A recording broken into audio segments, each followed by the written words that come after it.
আসসালামু আলাইকুম, আমি রোজিনা খাতুন। তো আমি আজকে চলে এসেছি আমার বিসমিল্লাহ মিলি কিচেনে। তো আজকে আমি আমার কিচেনে বানাবো চিকেন পকোড়া। তো চিকেন পকোড়া বানানোর জন্য নিয়েছি চিকেন, পাতিলেবু, গুঁড়ো মশলায় নিয়েছি লঙ্কা গুঁড়ো, লবণ, জিরে গুঁড়ো আর গোলমরিচ পাউডার। আর নিয়েছি বাটা মশলায় নিয়েছি আদা, রসুন আর কাঁচা লঙ্কা বাটা। আর নিয়েছি টক দই আর কর্নফ্লাওয়ার আর একদম ঠান্ডা ঠান্ডা পানি। তো আজকে চিকেন পকোড়াটা বানাবো আমি একটু অন্য স্টাইলে। তো চিকেনটা আমি ধুয়ে নেব এখন।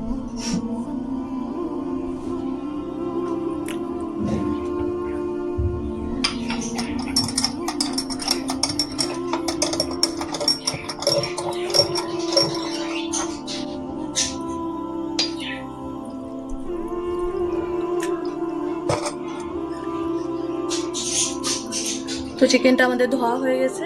এবার নিয়ে নেব পাতিলেবুর রস, এবারে নিয়ে নেব আদা রসুন পেস্টটা, এবার নিয়ে নেব গুঁড়ো মশলা আপনারা নিজের স্বাদ অনুযায়ী দেবেন। সব গুঁড়ো মশলাগুলো দিয়ে দিলাম। এতে কিন্তু হলুদ গুঁড়ো দেবো না, হলুদ গুঁড়ো দিলে সেরকম ভালো লাগে না খেতে। এবার দিয়ে দেবো টক দই আপনারা পরিমাণ মতো দেবেন। আমি দিয়ে দিলাম এখানে 3 চামচ ছোট চামচের। এবার এটাকে আমি মেখে এবার আমি এটাকে 1 ঘন্টা রেখে দেবো। ফিরে আসছি 1 ঘন্টা পরে। তো আমরা 1 ঘন্টা পরে চলে এসেছি। এবার আমি উনুনটা জ্বালিয়ে নেব। তো আমি উনান ধরিয়ে নিয়েছি। এবার আমি কড়াইয়ে তেলটা গরম করতে দেব।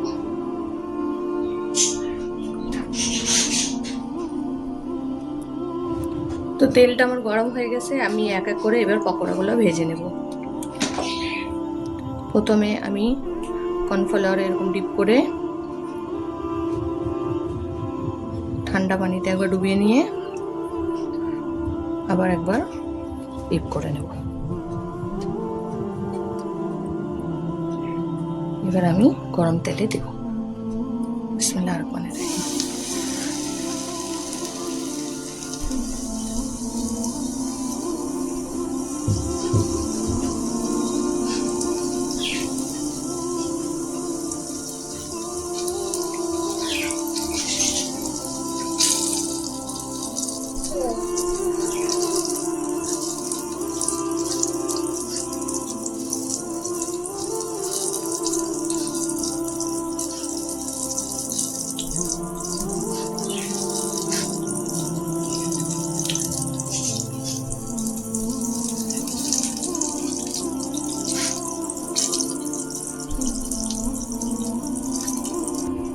তো আমার পকোড়াগুলো সব ভাজা হয়ে গেছে। এবারে টেস্ট করার পালা। মা, একটুখানি ভাত দাও। মা, পকোড়ার সঙ্গে একটা ভাত দাও। বিসমিল্লাহ।